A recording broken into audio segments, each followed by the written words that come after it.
नमस्कार दोस्तों, current affairs revision for prelim 2020 में आपका स्वागत है। पॉलिटी की रिवीजन का ये हमारा 10वां लेक्चर है। इस वीडियो में हम मार्च महीने के पॉलिटी से संबंधित करंट अफेयर्स को रिवाइज करेंगे। डिस्कशन का फर्स्ट इंपॉर्टेंट आर्टिकल उत्तराखंड की सेकंड कैपिटल के बारे में है। उत्तराखंड में देखो, एक तहसील है चमोली डिस्ट्रिक्ट में गैरसैंण। ये तहसील उत्तराखंड की दूसरी कैपिटल होगी और समर कैपिटल होगी। जब से उत्तराखंड उत्तर प्रदेश से अलग होकर नया राज्य बना, तब से ही मांग चल रही है उत्तराखंड में कि देहरादून के बजाय एक अलग कैपिटल होनी चाहिए। देहरादून देखो उत्तराखंड के बिल्कुल बॉर्डर पर पड़ता है। यहाँ पर देखो बिल्कुल बॉर्डर पर है, तो यहाँ से किसी को आना हो राजधानी में तो बहुत लंबा डिस्टेंस ट्रैवल करके आना पड़ता है। उत्तराखंड में दो डिवीजन्स हैं, एक गढ़वाल डिवीज़न और दूसरी कुमाऊं डिवीज़न।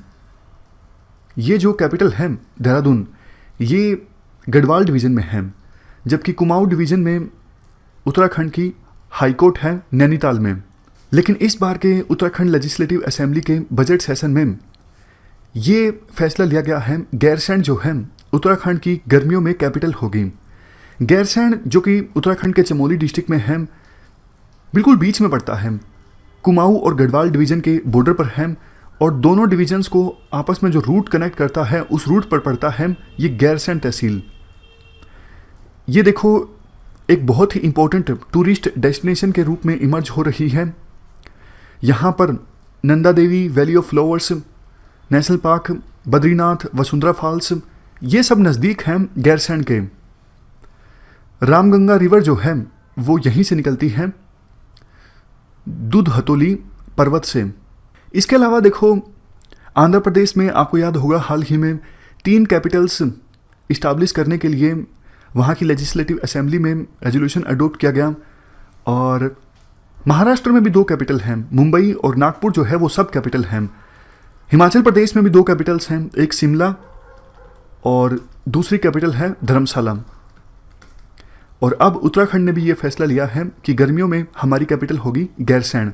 वैसे जम्मू एंड कश्मीर अब तो यूनियन टेरिटरी बन गया है, पहले जम्मू एंड कश्मीर में भी 2 कैपिटल हुआ करती थी। चलते हैं आगे। अगला article suspension of MPs from Lok Sabha से संबंधित है। क्या कंटेस्ट है? हाल ही में बचे हुए बजट सेशन के लिए लोकसभा स्पीकर ने 7 एमपीज को सस्पेंड कर दिया। तो एमपीज के लोकसभा से एक सेशन में सस्पेंशन से संबंधित जो रूल्स हैं उनके बारे में डिस्कस कर लेते हैं। देखो लोकसभा में rules of procedure and conduct of business का रूल नंबर 373 ये कहता है, अगर स्पीकर को लगता है कि किसी मेंबर का जो बर्ताव है बहुत ख़राब है, तो स्पीकर उस मेंबर को बोल सकते हैं आज की जो बची हुई सीटिंग्स हैं आप उनमें हिस्सा मत लीजिए, अपने आप को उन सीटिंग से विड्रॉ कर लीजिए। सीधे शब्दों में सिंपल भाषा में बात करें तो स्पीकर कह सकते हैं आपका बर्ताव गलत है, आज के लिए आपकी छुट्टी हो गई, आप घर चले जाइए। इसके बाद रूल नंबर 374 ये कहता है, अगर कोई मेंबर बार बार स्पीकर की चेयर की अवहेलना करता है, हाउस के रूल्स की रिस्पेक्ट नहीं करता है और जानबूझ के ऐसी कोई चीज़ करता है जिससे हाउस की जो वर्किंग है वो बाधित होती है, मतलब हाउस ठीक से चल नहीं पाता है, तो ऐसे मेंबर्स को नेम किया जा सकता है स्पीकर के द्वारा और मोशन रखा जा सकता है हाउस के सामने कि जिन मेंबर्स को मैंने नेम किया है उन मेंबर्स को एक निश्चित समय के लिए हाउस से सस्पेंड किया जाता है। और वो देखो निश्चित समय मैक्सिमम हो सकता है बचा हुआ सेशन, समझ गए? जैसे बजट सेशन अभी चल रहा है, 5 दिन बाकी हैं या फिर 10 दिन बाकी हैं, तो जिन मेंबर्स को रूल नंबर 374 के तहत नेम किया जाता है स्पीकर के द्वारा, तो मैक्सिमम उन्हें बचे हुए सेशन के लिए सस्पेंड किया जा सकता है और मिनिमम मर्जी है स्पीकर की 2 दिन, 3 दिन, 4 दिन। अब बात करते हैं रूल 374A की।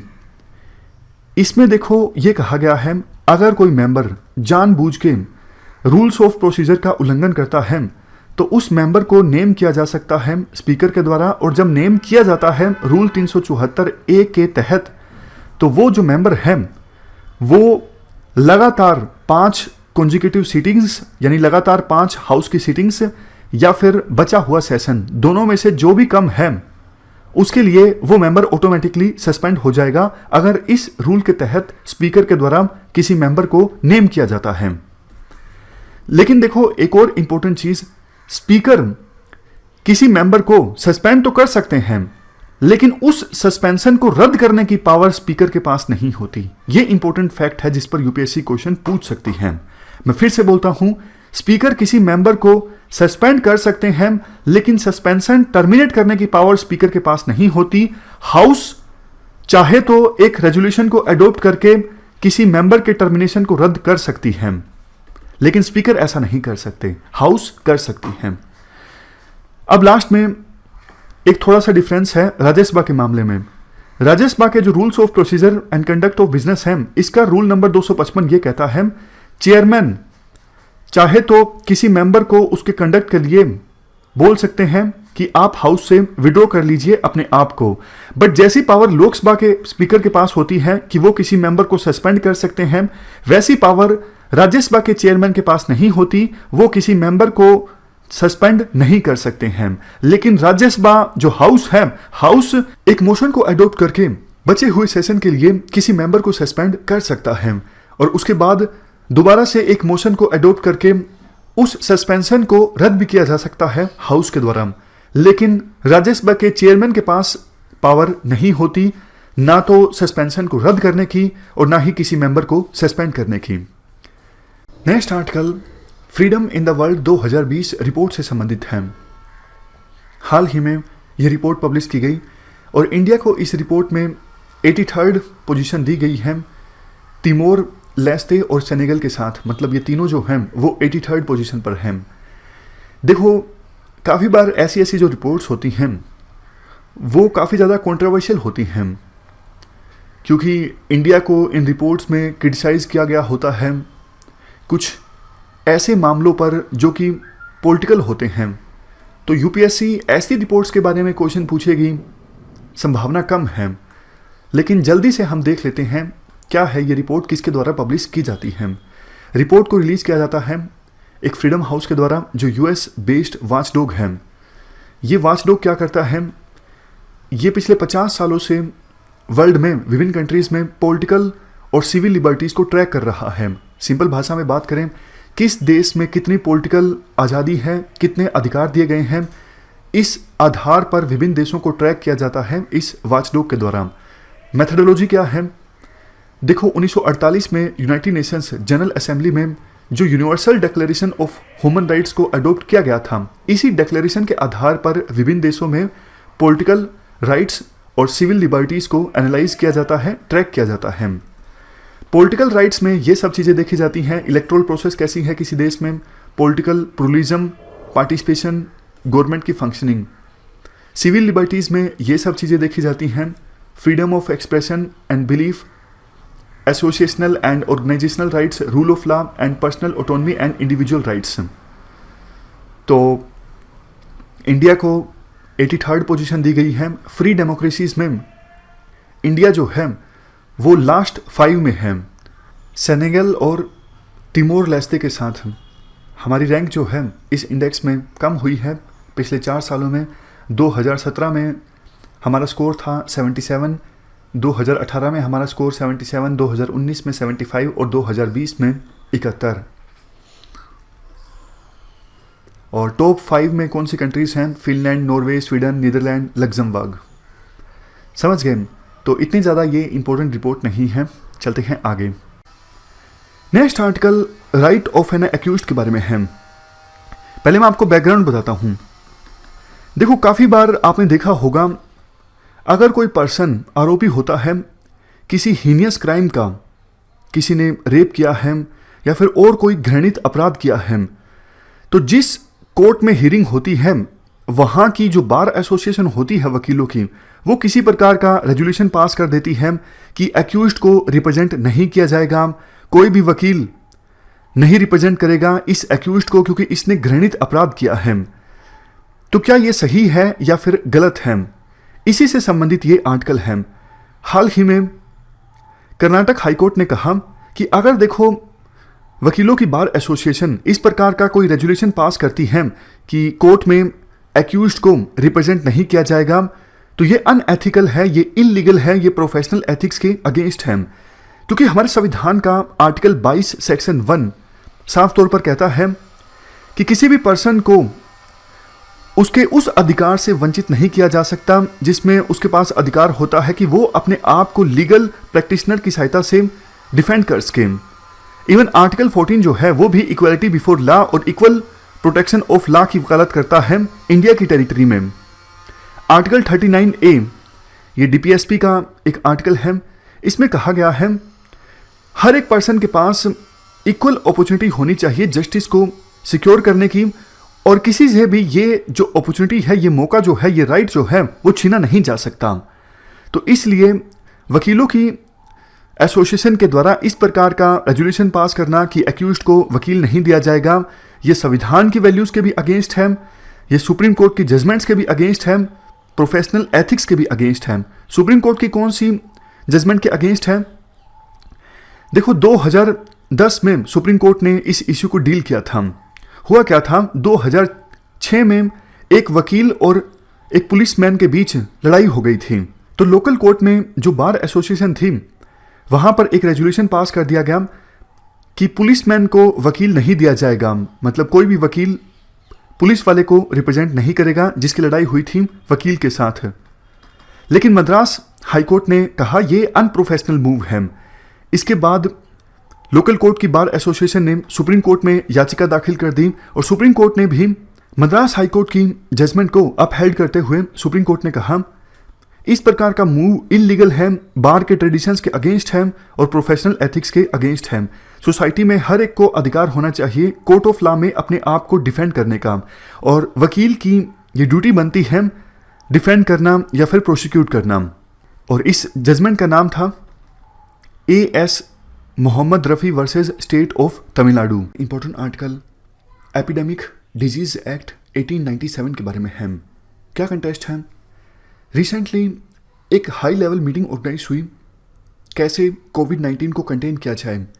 इस मीटिंग में डिसाइड किया गया कि हमारे देश में विभिन्न स्टेट्स और यूनियन टेरिटरीज को एडवाइस किया जाएगा कि आप नोवल कोरोना वायरस को कंटेन करने के लिए एपिडेमिक डिजीज एक्ट 1897 के सेक्शन 2 को इन्वोक कीजिए। पहले तो देखो हम एपिडेमिक के बारे में जान लेते हैं। हमने एडिटोरियल में भी डिस्कस किया था कि आउटब्रेक, एपिडेमिक और पेंडेमिक में डिफरेंस क्या है। एग्जाम्पल की सहायता से समझते हैं। जब देखो चाइना की वुहान सिटी में कोविड-19 के कुछ केसेस सामने आए थे, तो वो कोविड-19 का एक प्रकार से आउटब्रेक था।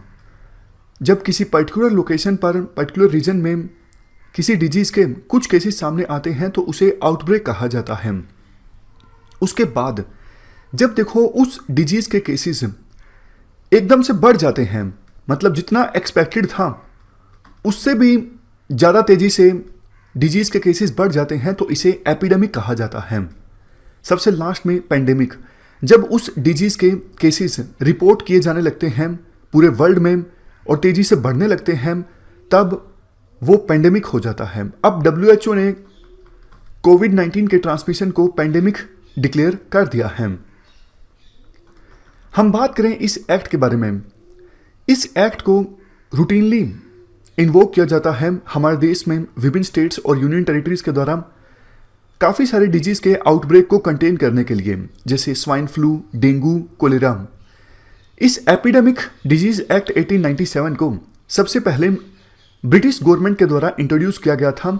उस समय देखो 1890s में एक बड़ा प्लेग आया था बॉम्बे प्रेसिडेंसी में। उस समय बॉम्बे प्रेसिडेंसी जो हुआ करती थी, उस समय एक बड़ा प्लेग आया था 1890s में।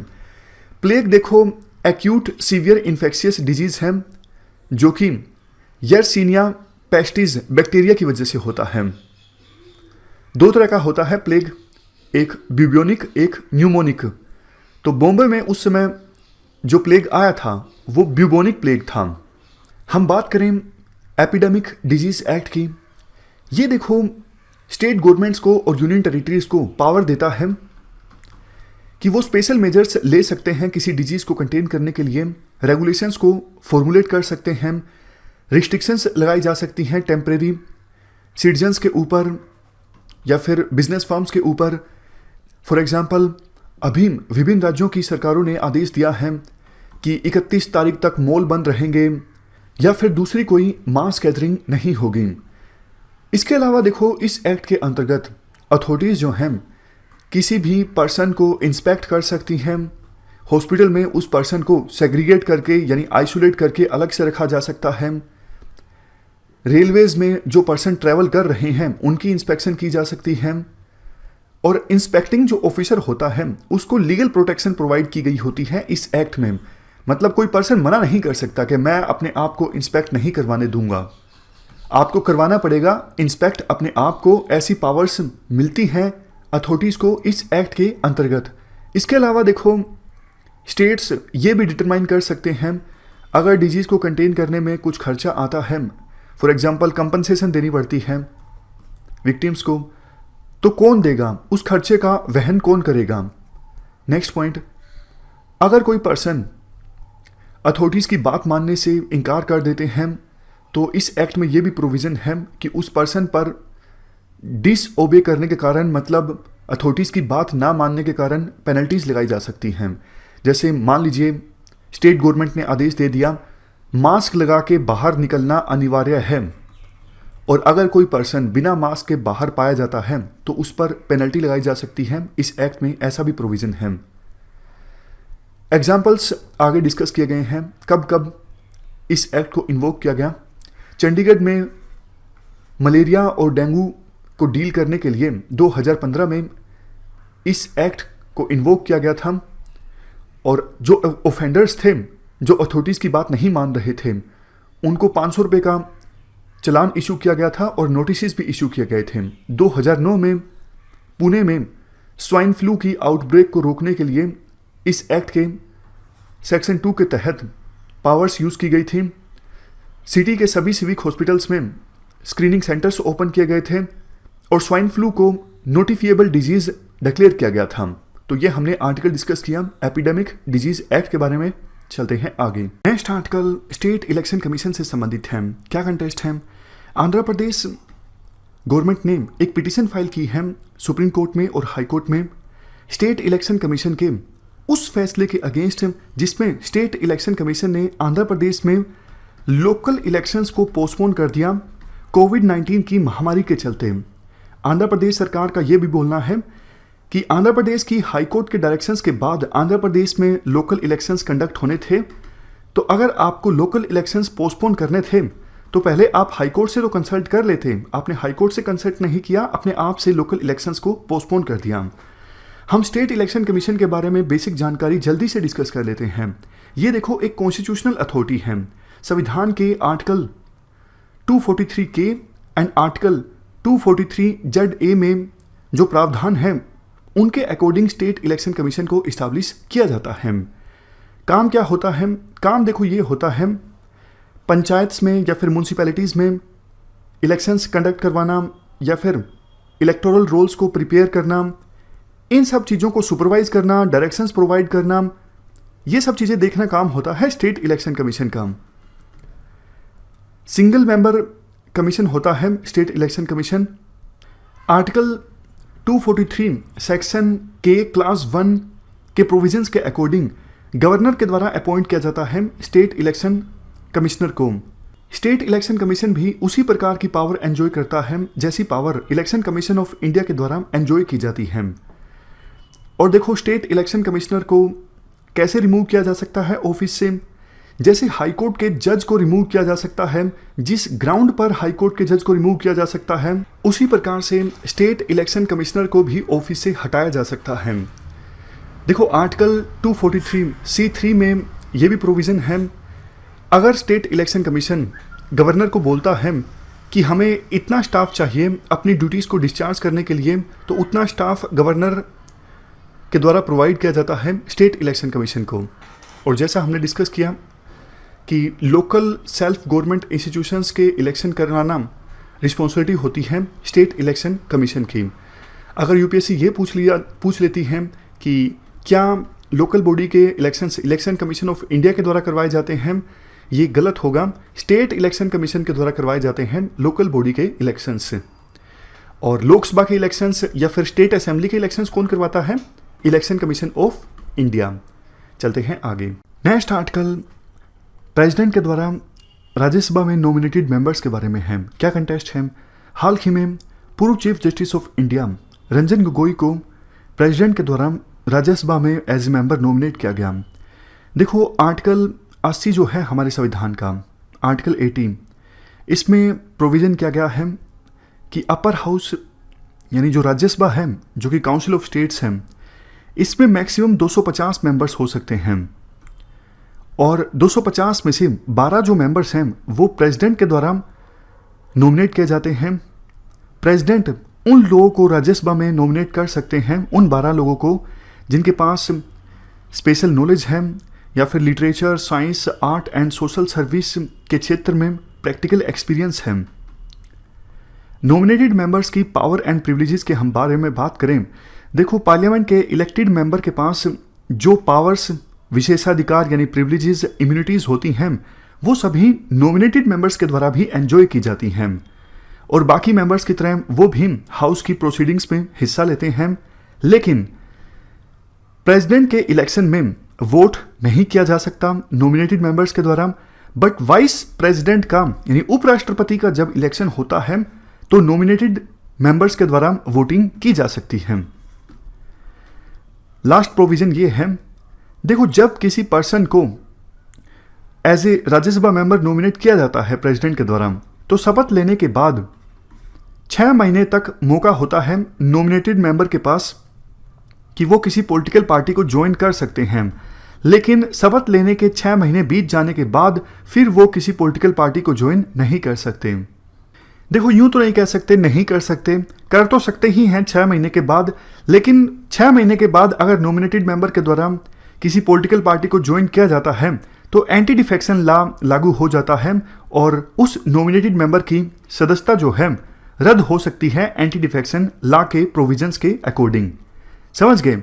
मतलब 6 महीने के अंदर ज्वाइन करते हैं तो एंटी डिफेक्शन लॉ लागू नहीं होगा और 6 महीने के बाद नॉमिनेटेड मेंबर अगर किसी पॉलिटिकल पार्टी को ज्वाइन करते हैं तो एंटी डिफेक्शन लॉ लागू हो जाएगा और सदस्यता रद्द हो सकती है। एक नॉमिनेटेड मेंबर जो होते हैं उनको देखो एग्जम्पशन मिली होती है। वैसे जो मेंबर चुन के आते हैं शपथ लेने के बाद 3 महीनों के अंदर अंदर उन चुने हुए मेंबर्स को अपनी एसेट्स और लायबिलिटीज़ के बारे में जानकारी देनी होती है पब्लिक को, लेकिन नॉमिनेटेड मेंबर्स को इस मामले में एग्जम्पशन दी होती है सेक्शन 75A और रिप्रेजेंटेशन ऑफ पीपल एक्ट 1951 के अकॉर्डिंग। उनको शपथ लेने के बाद अपनी एसेट्स और लायबिलिटीज़ के बारे में जानकारी नहीं देनी होती। तो ये हमने पूरा आर्टिकल डिस्कस किया राज्यसभा में नॉमिनेटेड मेंबर्स के बारे में। Important article district mineral foundation fund के बारे में है। क्या कंटेस्ट है?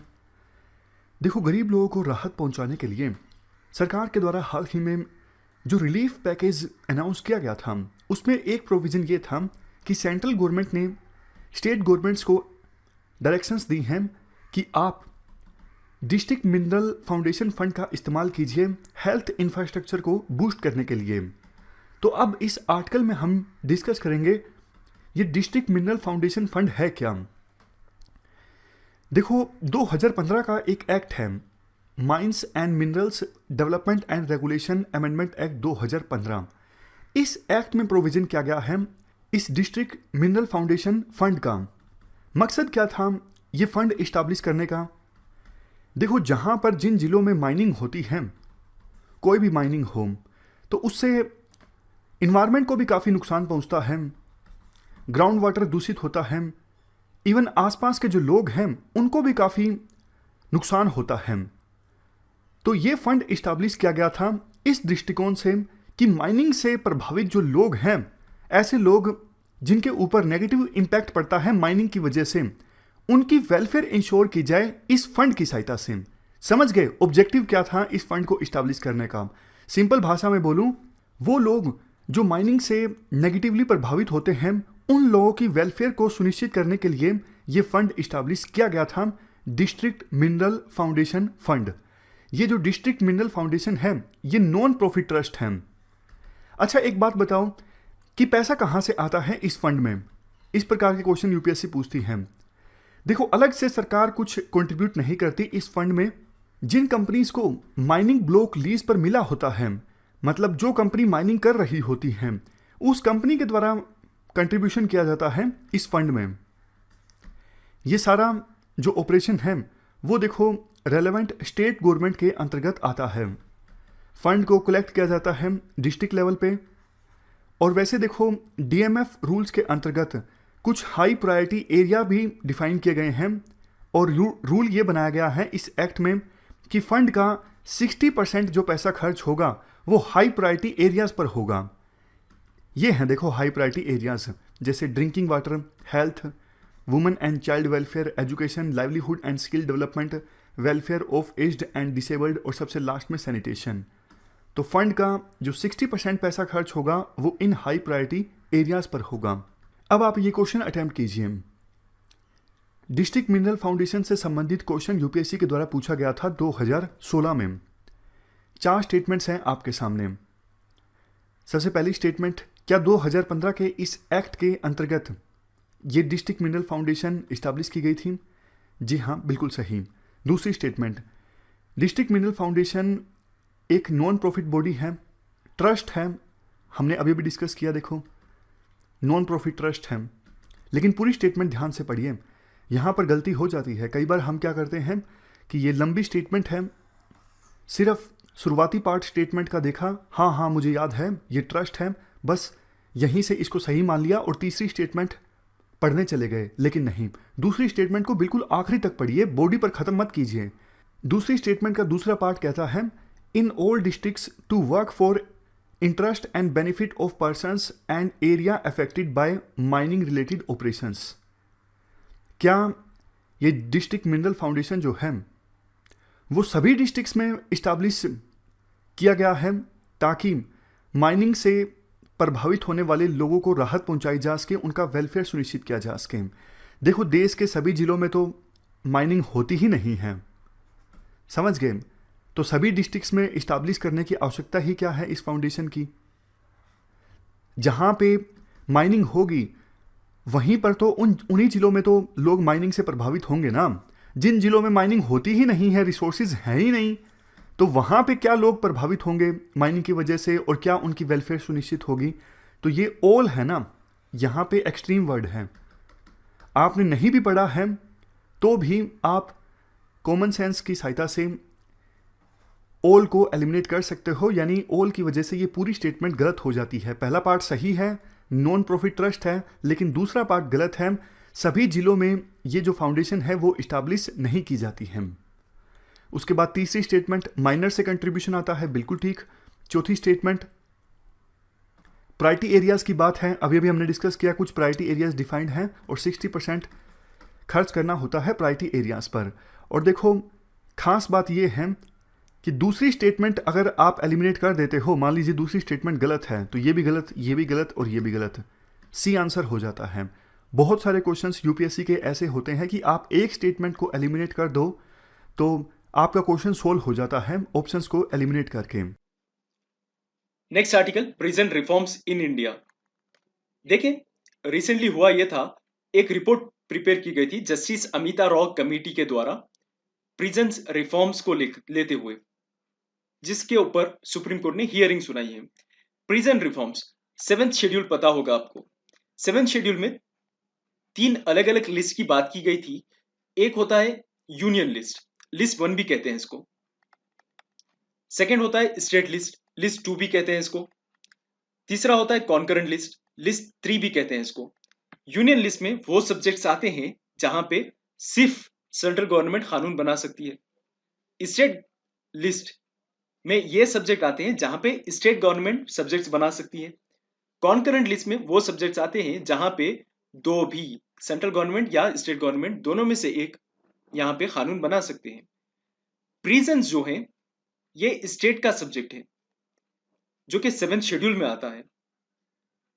तो कानून किसको बनाना है? स्टेट गवर्नमेंट को बनाना है। लेकिन फिर भी मिनिस्ट्री ऑफ होम अफेयर्स एक गाइडेंस प्रोवाइड करती है और एडवाइस करती है स्टेट्स को और यूनियन टेरिटरीज को कि जितने भी कंसर्निंग चीजें हैं प्रिजन्स को लेकर और प्रिजन इनमेट्स को लेकर, उनका ध्यान रखें और उसके लिए प्रिजन रिफॉर्म्स करें। इनमेट्स क्या होते हैं? प्रिजन इनमेट्स यानी बिहाइंड द बार्स जो लोग होते हैं वो है प्रिजन इनमेट्स। हमें रिफॉर्म्स की जरूरत क्यों पड़ी है? प्रिजन रिफॉर्म्स की जरूरत क्यों पड़ी है? पहले तो ये याद रखिए आप, सुप्रीम कोर्ट ने एक लैंडमार्क जजमेंट दिया था अपना, रामा मूर्ति वर्सेस स्टेट ऑफ कर्नाटका। 1996 में ये जजमेंट आया था सुप्रीम कोर्ट का। सुप्रीम कोर्ट ने तभी कुछ प्रॉब्लम्स आइडेंटिफाई किए थे जिसपे इमीडिएट एक्शन चाह रही थी सुप्रीम कोर्ट प्रिजन रिफॉर्म्स के स्फीयर में। प्रॉब्लम्स थे क्या? प्रॉब्लम देखिए, पहला प्रॉब्लम ये था कि रैम्पेंट ओवर क्राउडिंग हो गई थी, अभी भी वैसे ही है।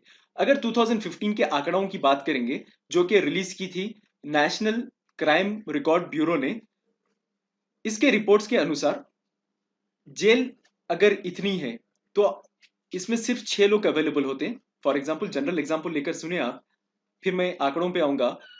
लेकिन हो रहा ये था कि ज्यादा से ज्यादा लोग यहाँ पे डाल दे रहे थे, लाइक मोर देन 4 टाइम्स 24 लोग को यहाँ पे एक्यूमुलेट कर रहे थे। इससे होता क्या है? आपको पता होगा, हिस्ट्री में आपने सुना था ब्लैक होल ट्रेजिडी के बारे में, जो कि नवाब ने ज्यादातर ब्रिटिश ऑफिसर्स को इसमें डाल दिया था, जिसके कारण ब्लैक होल ट्रेजिडी हुई थी। बैटल ऑफ प्लासी का वन ऑफ द कॉज ये है कि ब्लैक होल ट्रेजिडी।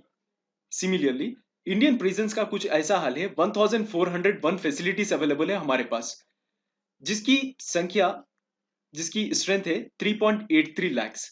इतने ही लोग को एक्यूमुलेट कर सकते हैं आप। लेकिन हो रहा ये था, अभी भी हो रहा है कि 4.2 लाख लोगों को, जिसका एवरेज है 114%, मतलब 14% ज्यादा हो रहे हैं ये लोग, इनको एक्यूमुलेट किए हैं। ये सबसे बड़ा रीजन है रिफॉर्म्स के लिए। सेकेंड रीजन है रिफॉर्म्स के लिए डिले इन ट्रायल्स। देखिए आप, 114% जो भी नंबर है ये, इसमें 67% लोग जो है अंडर ट्रायल से, इसमें भी रिफॉर्म्स चाहिए हमें। तीसरा, टॉर्चर और इल ट्रीटमेंट को लेकर है। सबसे ज्यादा टॉर्चर विमेन पे होता है क्योंकि विमेन बहुत ज्यादा वल्नरेबल होते हैं। और इल ट्रीटमेंट यानी हेल्थ के लिए इल ट्रीटमेंट, ज्यादा से ज्यादा हेल्थ फैसिलिटीज प्रोवाइड नहीं करना, टाइम पर फैसिलिटीज प्रोवाइड नहीं करना, फूड फैसिलिटीज अवेलेबल नहीं करवाना, खराब फूड सर्व करना, फूड में इंसेक्ट्स वगैरह पाए जा रहे हैं, ये इल ट्रीटमेंट हो गया। और फोर्थ है rise in custodial death. Custodial deaths हो रहे हैं, क्यों हो रहे हैं पता नहीं है, लेकिन कस्टडी में डेथ तो हो रही है। कौन जिम्मेदार है इसका? पुलिस जिम्मेदार है, या जेल वगैरह का एनवायरनमेंट जो है वो जिम्मेदार है, या एक दूसरे इनमेट्स ही जिम्मेदार है? Fifth, severe staff crunch. अभी तक जो रिफॉर्म्स हुए थे इंडिया में वो क्या क्या है देख लें आप। मॉडर्न प्रिजन का सिस्टम जो है इंट्रोड्यूस किया था मैकॉले ने 1835 में। प्रिजन एक्ट 1894 आया था, जो कि प्रिजनर्स को क्लासिफाई करता है based on what? Based on uniformity in the working. तीसरा था all India jails manual committee 1957-59। ये एक मॉडल प्रिपेयर किए थे प्रिजन मैनुअल। प्रिजन मैनुअल क्या है मैं आपको बताऊंगा अभी। All India committee on jail reforms 1980-83, इसको, ये कमेटी को अपॉइंट किया था जस्टिस ए एन मुल्ला के अंतर्गत। और जस्टिस ए एन मुल्ला ने यह सजेस्ट किया था कि नेशनल प्रिजन कमीशन, जो कि अब तक देख रही थी प्रिजन्स को, उसको ही कंटिन्यू रहना चाहिए, बॉडी जो गवर्न करती है। और यही national prison commission modernisation of prisons in India करना चाहिए। 1987 में गवर्नमेंट ऑफ इंडिया ने और एक कमेटी को अपॉइंट किया था, justice justice Krishna Iyer committee को, जो कि स्टडी की थी situation of women in prisons, जैसा कि वुमेन कितने वल्नरेबल होते हैं और इसको ओवरकम करने के लिए क्या करना था वो भी सजेस्ट किया था जस्टिस कृष्णा अय्यर ने। इन्होंने कहा था विमेन प्रिजन्स को बचाने के लिए वुमेन को ज्यादा से ज्यादा फोर्स में, पुलिस फोर्स में रिक्रूट करना होगा। प्रिजन मैनुअल 2016 क्या होता है? प्रिजन मैनुअल 2016 बहुत सारा रिविजन देती हैं, की रिविजन, जिसमें से एक है access to free legal service. जैसा कि लॉयर को अपॉइंट करवाना, मुहैया करवाना बहुत सारे सर्विसेज प्रिजन्स के लिए, कि उन लोगों के भी राइट्स होते हैं कुछ, तो वकील को अपॉइंट करवाना इन लोगों के लिए, लीगल सर्विस प्रोवाइड करना इन लोगों के लिए। Second, additional provisions for women prisons, women prisoners जो भी हैं इनके लिए अलग से प्रोविजंस होना है एडिशनल, जैसा कि अगर ये प्रेग्नेंट है तो किस तरह से प्रोविजंस होना है, अगर बच्चा डिलीवर हुआ तो जेल में ही तो इनके क्या प्रोविजंस चाहिए। तीसरा, rights of prisoners sentence to death, जो कैदी जिसको कैपिटल पनिशमेंट दिया गया है उनके राइट्स प्रोवाइड करवाना। जैसा कि अभी देखा होगा आपने निर्भया के केस में हुआ क्या था, चार एक्यूज ने बार बार प्रेसिडेंट को क्यूरेटिव पिटिशंस डाली गई थी। ठीक है, मॉडर्नाइजेशन एंड प्रिजन कंप्यूटराइजेशन करवाना। नेक्स्ट, फोकस करवाना, focus on after care services, provisions for children and women prisoners. इस तरह से बहुत सारी चीजें, इंस्पेक्शन करवाना प्रिजन्स के कैसे हैं, क्या है उनकी हालत कैसी है और जेल कैसे है। Draft national policy on prison reforms and correctional administration 2007 ने भी कुछ चीजें रिकमेंड की थी। इनमें से दो ये हैं, पहली आफ्टर केयर एंड रिहैबिलिटेशन, कैदी जो रिहा हो गए उनका केयर कैसा करें और इनको रिहैबिलिटेशन सर्विसेज कैसा प्रोवाइड करें। Second, community based alternatives to imprisonment for offenders convicted for relatively minor offences, वो लोग जो माइनर ऑफेंसेस में गिरफ्तार किए गए थे उनको कम्युनिटी बेस्ड अल्टरनेटिव सजेस्ट करवाना, कि कम्युनिटी की हेल्प लेकर इन लोगों की रिहैबिलिटेशन करवाना। ओके, ये सारे रिफॉर्म्स थे, सजेस्ट किए थे। Next article inner line permit से रिलेटेड है। इनर लाइन परमिट, देखिए आप जब भी मैं इनर लाइन परमिट के बारे में बात करूं तो एक चीज आपके मन में यह आना चाहिए, sixth schedule. Six schedule special provisions provide करता है 80 mm एरियाज पे, असम, त्रिपुरा, मेघालय, मिजोरम, यहां पे मणिपुर नहीं है। तो ये याद कैसा रखें, देखिए एम से यहाँ पे नॉर्थ ईस्टर्न स्टेट्स में 3 राज्य आते हैं, मेघालय, मिजोरम, मणिपुर। तो हम ये याद कैसा रखें कि मणिपुर नहीं है सिक्स शेड्यूल में। ये इस तरह से याद रख सकते हैं आप, एटीएम में मनी नहीं है। ओके, ये एक ट्रिक है याद करने की। तो मुद्दा क्या है, आर्टिकल में ये बताया जा रहा है कि इनर लाइन परमिट मणिपुर को भी मिल गई है। अभी तक inner line permit Arunachal Pradesh को थी, नागालैंड को थी, मिजोरम को थी, लेकिन अब मणिपुर को भी प्रोवाइड की गई है। अगर नागालैंड की मैं बात करूं, स्पेशली दीमापुर, एक यहाँ पे एक सिटी है, दीमापुर में इनर लाइन परमिट की जरूरत नहीं है। ये याद रखें, ये एक्सेप्शनल है, क्वेश्चन यहां से पूछा जा सकता है। क्वेश्चन, सेकंड क्वेश्चन ये ऐसा पूछा जाएगा कि आईएलपी में कौन से स्टेट्स आते हैं, तो it is Arunachal Pradesh, Nagaland, Manipur, Mizoram. Six schedule में कौन से स्टेट आ सकते हैं, असम, त्रिपुरा, मेघालय, मिजोरम। ये याद रखें आप। मिजोरम जो है आप देख रहे होंगे, मिजोरम दो जगह भी आ रहा है, आईएलपी में भी आ रहा है मिजोरम और सिक्स्थ शेड्यूल में भी आ रहा है। तो क्वेश्चन पूछे जाने की संभावना बढ़ रही है यहाँ पे। तो ये आईएलपी होता क्या है, आईएलपी एक ट्रैवलिंग डॉक्यूमेंट है जो अलाउ करेगा इंडियन सिटीजन्स को कि ये स्टेट्स को विजिट कर सकते हैं। इसके लिए परमिशन ली जाएगी। परमिशन किससे ली जाएगी, परमिशन ये ले सकते हैं आप सेंट्रल गवर्नमेंट से, या सेंट्रल गवर्नमेंट अगर स्टेट गवर्नमेंट को पावर्स दिया है तो कंसर्न स्टेट गवर्नमेंट से आप है ना परमिशन ले सकते हैं। इनर लाइन परमिट बेसिकली एक लाइन होती है, ये स्टेट्स के बियॉन्ड जाना है या ये स्टेट में एंटर करना है तो आपको परमिशन लेनी पड़ेगी। इंडियन सिटीजन्स को परमिशन जो लेनी पड़ेगी वो होता है आईएलपी, इनर लाइन परमिट।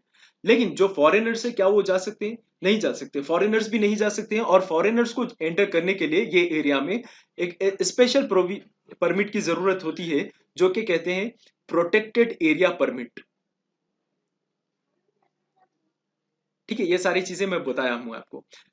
ये आईएलपी का कॉन्सेप्ट आया कहां से था, ये देखें आप, Bengal eastern frontier regulation act लेकर आया था आईएलपी 1873 में, जो कि रेस्ट्रिक्ट करता था entry of outsiders into this ILP areas.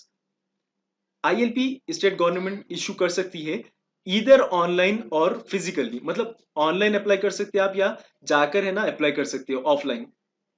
Next article हमारा है national e governance service delivery के रिलेटेड। देखिए, first ever national e governance service delivery assessment 2019 ranking release की गई है department of administrative reforms and public grievances से। NESDA 2019 ये 4 categories में दिया जाता है। पहला हो गया यूनियन टेरिटरीज के related 7 union territories, second north eastern states and hill states, ये कुल मिला के हो गया 11 और remaining 18 states. Next is central government ministries websites.